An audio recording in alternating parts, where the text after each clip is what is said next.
These are the 5 hair care products that you need to avoid at all costs because they will destroy your hair. Take this seriously and make sure you listen to the point all the way to the end before you rush to comment, but I do want to see your comments. If you don't know me, my name is Angelica, aka Angie B, and I post videos at least once a week and multiple shorts in between. If that seems interesting, consider subscribing. The subscription button is right down there, as well as the bell icon. Make sure you hit the bell so you get notifications every single time I post. Let's get into the first product you want to avoid at all costs. Number 1, Olaplex number 3. It's not for the reasons you think, so wait, okay? The number 1 reason why Olaplex number 3, I'm seeing people saying, oh my God, my hair is falling out, my hair got so damaged. How is this product popular? The professionals are recommending it. The reason why Olaplex number 3 is damaging your hair is because you forget to do one tiny, simple little thing. Read the instructions. Just read the instructions on the pack, okay? User error is the number 1 reason why products like Olaplex number 3 are severely damaging your hair. It is meant to be rinsed out and it is meant to be used with other products in collaboration with it. It is not a moisturizing treatment. It is a bond building treatment. And that's all it is meant to do. It's not one of those products where it's like, oh wow, this is a bond builder and it's also a leave-in and it's also a moisturizing product. No, it just does what it says on the pack. It's gonna rebuild your bonds, that's all. The deep conditioning part, the leave-in part, the heat protector part, that's all on you, okay? Sometimes when you use a bond building treatment, it can make your hair feel slightly brittle because it's like almost too strong. You have to use it in conjunction with a moisturizing product. And however many minutes it says you should leave it in your hair for, that's how long you should leave it in for. I've seen people doing like the Olaplex bun using Olaplex number 3. Which the Olaplex bun, by the way, was supposed to be used with Olaplex number 6. But even then, if you use a lot of it, which is Olaplex number 6 is like a bond smoothing treatment. It's kind of like a leave-in / blowout cream. And that smooths your hair shaft. It makes your hair feel nice and soft. But if you put your hair in a really tight, sleek bun with that, and you've put enough to the point where your hair is kind of wet, no matter what product you put in your hair, if you tie your hair really tightly in a sleek bun, you may not see damage on the first day, but eventually you are going to see damage. And then the ones doing the Olaplex bun with number 3, you're adding double damage. Not only are you putting your hair in a tight bun with a bond building product, you are not rinsing it out, or at least not in the recommended time. You're leaving it in your hair for hours instead of like 20 minutes or whatever it says on the pack. So in short, but not really, Olaplex number 3 is not the problem. You are. The next product that can destroy your hair is hair gel. Any kind of hair gel, whether it's Eco Styler, whether it's Wetline Extreme, whatever other fancy gel you've come up with. The issue with hair gel is you will not see damage immediately. It will take a very long time, and usually you see damage from using hair gel if you use a lot of hair gel. The first reason is if you use a lot of hair gel all over your hair, like let's say if you wear your hair in a wash and go, or you put your hair in a tight bun every single day. The gel is a very thick product. It is a very sticky sort of product, which means your hair is always like well stuck together. And then when it dries, it creates this like nice shine on the hair. You might be thinking, you're convincing me to use gel. What's the problem? The problem is because it works so well to make your hair look nice, you may be neglecting the fact that underneath the gel, your hair is actually in a very terrible condition, but you don't notice it. And if you notice it, you're just like, you know what? I'm just gonna cover it up with even more gel. So if your hair has a bunch of split ends and you just put a whole thick layer of gel on it, split ends gone. You can't see them because they're stuck together. Your hair looks nice, and the issue is it can pile up. You might notice that every time you wash your hair, it's starting to feel like severely dry and crunchy, and you're like, I don't know why my hair feels so dry, but anyway, I'm just gonna put a bunch of gel on top and it's gonna look nice and smooth and soft. And you might not notice that you're not moisturizing your hair enough, and you are not washing your hair properly, so you're not getting all that gel out of your hair. It's creating a film on your hair, and the more you do it and the more you wash your hair badly, the worse your hair becomes health-wise. But looks-wise, it will probably still look okay. So watch out for gels, okay? you may want to take a few breaks. You may want to get products that work well in conjunction with that gel to wash it out and ensure that your hair is actually healthy and not just looks healthy. And this leads to my next product that can destroy your hair, especially if you use heavy products like gels. And this is sulfate-free shampoo. Another one that you might be like, everybody tells me to use a sulfate-free shampoo.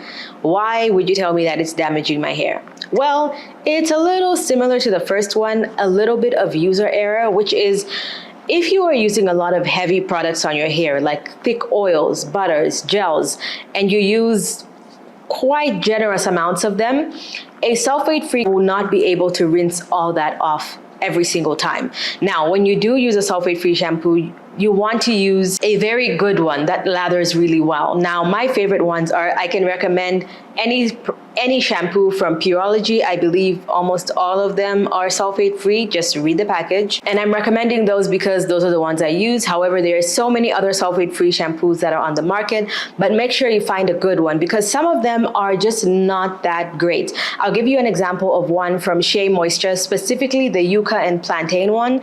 It doesn't lather that much. Not only is it more expensive because you have to use so much product for it to lather well, but it can actually end up drying your hair because you have to use so much product just for it to clean your hair. But the thing is, most people only wash their hair once or twice with a shampoo. Most people are not going to go for a third rinse with a shampoo, right?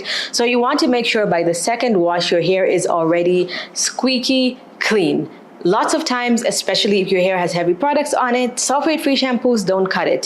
What you need at least once a month, even if you use sulfate-free shampoos every other time, at least once a month, you want to get yourself a nice detox shampoo. I recommend the one from Redken, the cleansing cream. There's the one from L'Oreal, which is the metal detox, I believe. There's one from Way. There's one from K18. There's so many popular detox shampoos out there. Just get one that truly cleans your hair by stripping off all the dirt, all the moisture, all the excess oils that you've used, but it will still leave your hair feeling soft at the end.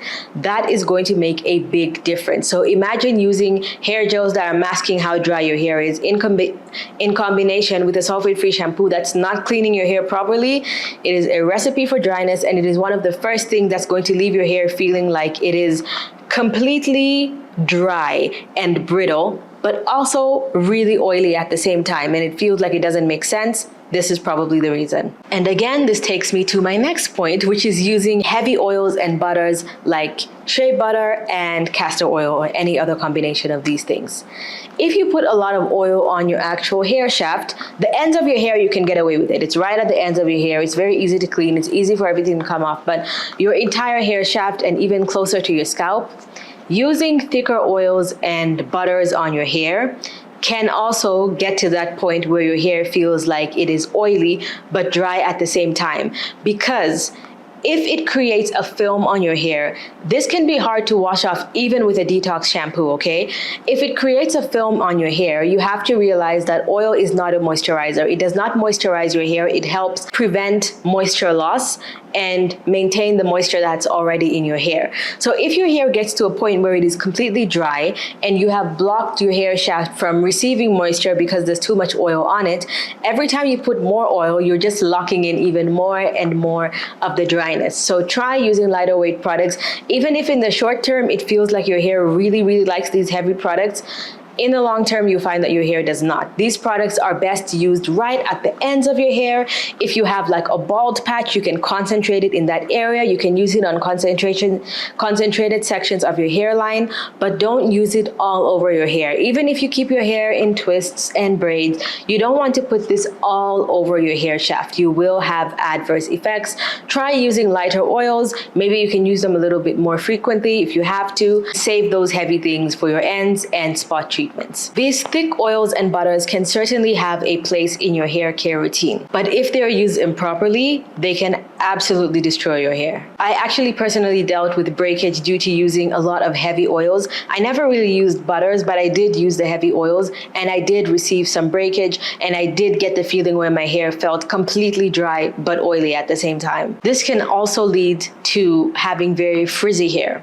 And now for this next one, this is going to be a little controversial for some people, but I don't care because it is the truth. And this is using natural hair products. Keyword only. There's always a place for natural hair products. I like to use DIY oils, which I think is the only natural product I use. Like occasionally I use rice water, of course, but these days I just like to use rice water infused products so I don't have to make it myself. But natural hair products do have a place in your routine. You can have whatever natural hair thing works best for you. However, there is no benefit in comparison to using other products, to using like natural hair products only, meaning a natural, like 100% organic natural shampoo, deep conditioner, leave-in, oil. Sulfates are not going to damage your hair, okay? Terrible products will. Silicones will not damage your hair. Not knowing how to wash your hair with the right shampoo will, okay?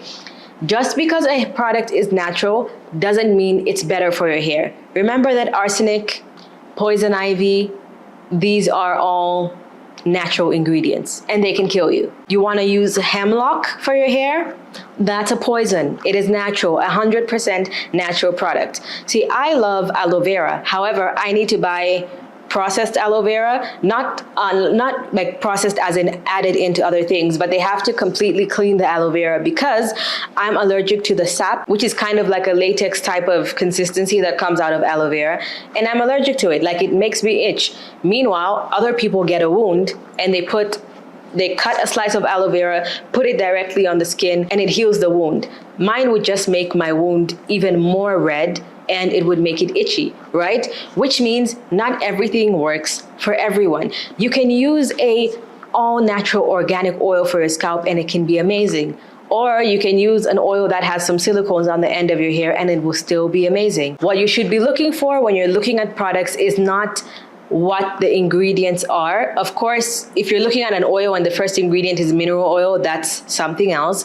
But what I mean is you're looking at how well the product works on your hair, not how good the ingredients sound, right? You can find a product that has the most amazing sounding ingredients and it makes your hair feel terrible. And then you can have one that's filled with like silicones and parabens, and it's actually great in your hair. So just relax a little bit, okay? It doesn't have to be so hard. You don't have to be so hard on yourself. It's all about balance. Let me know what hair care product you think will absolutely destroy our hair in the comment section below. I would love to know. Hit my face right there to subscribe if you didn't in the beginning. Watch this video right here for something different. Hit the bell so you get notifications every single time I post. Thank you so much for watching, and I'll see you guys in my next one. Bye.